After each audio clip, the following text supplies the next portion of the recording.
In this video we are going to discuss about particulate matter. Now we are discussing this point as an independent point. Why? Because whenever the pollution term is constructed, at that time everyone was focusing on different types of gases like carbon monoxide, carbon dioxide, sulfur dioxide, nitrogen dioxide, and other different parameters. But after the research goes on and on, they find more than all these gases, one particular material is more dangerous, and that is PM. Now here we can, this image signifies the size of different things. As far as our hair is concerned, the size of hair or the diameter of hair is 50 to 70 micron. We know our hairs are very tiny, or we can say the diameter is very thin. Then for fine beach sand it is 90 micron meter. So 50 and 70 are the big count. On the contrary, if you go with particulate matter, it is PM10. 10 stands for less than 10 micron, and PM 2.5 means less than 2.5 micron. This PM 2.5 is one of the most dangerous material as far as a human health is concerned, because this is a very tiny particle which comes through your respiration system, stick to your lungs, and even it can enter our bloodstream. Now you can imagine a matter, a foreign particle which is entering into our system. What happens whenever a foreign particle enters into our respiratory system? We sneeze, right? Sneezing is a what we can say, a function that body performs whenever any foreign particle enters your respiratory system.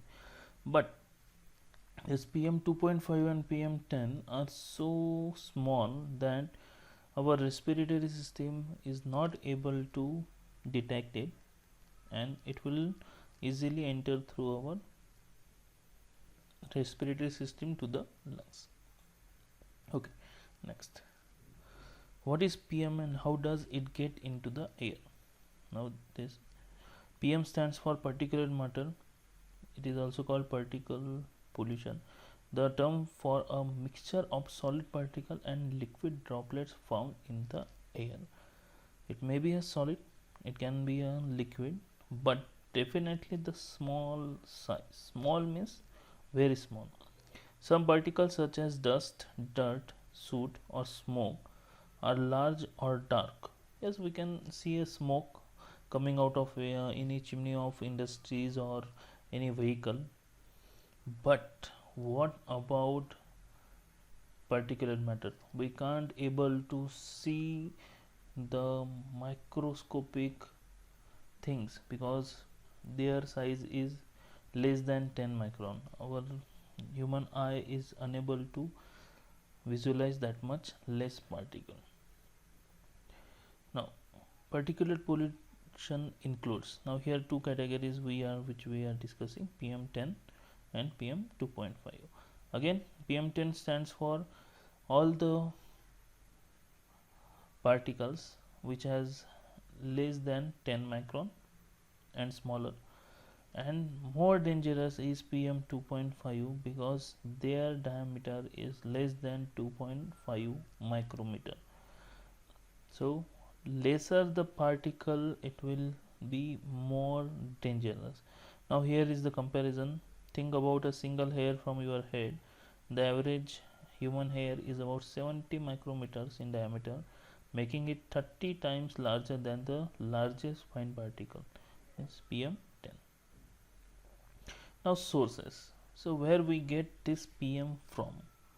So it can come in many sizes and shape, and there are many sources. Means starting from the industries, vehicles, power plants, even the agricultural works, followed by your in this sorry constructional works.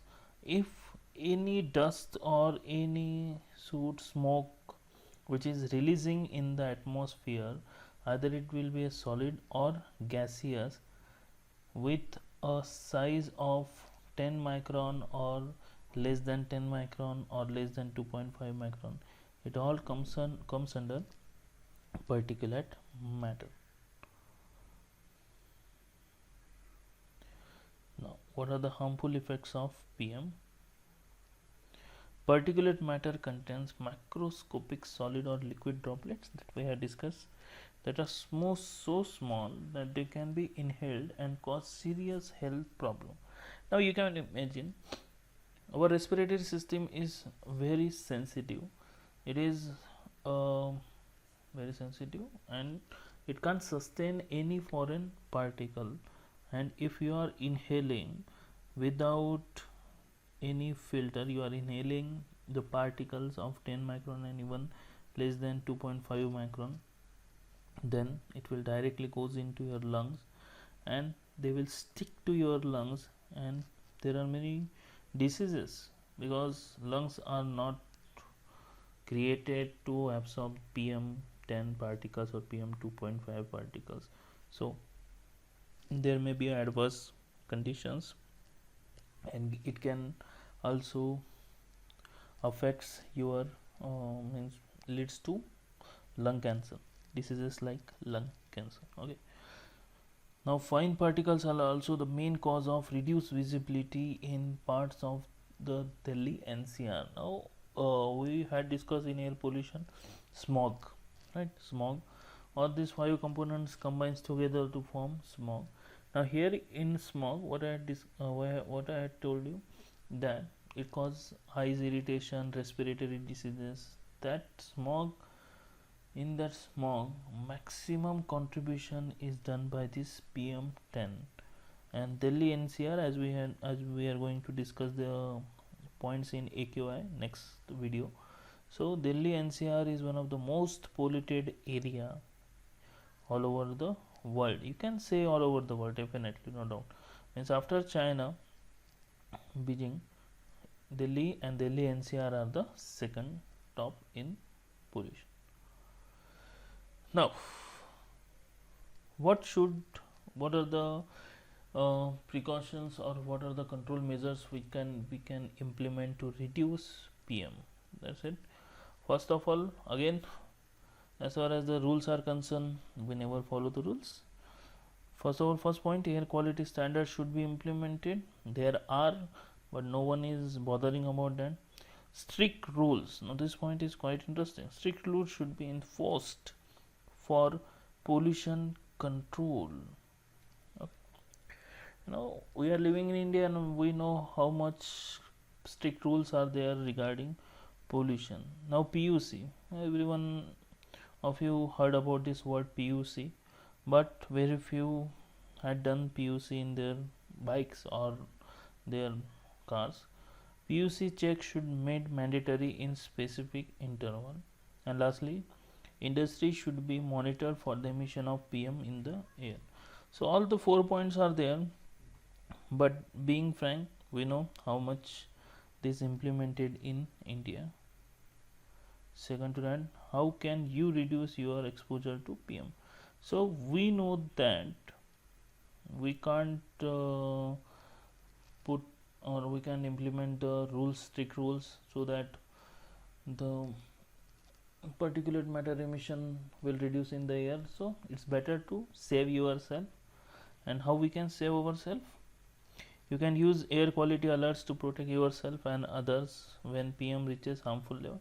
Now air quality alerts, this is the point which we are going to discuss in second video, but I will give you a base that every weather forecast should be with AQI, air quality index, of that particular city.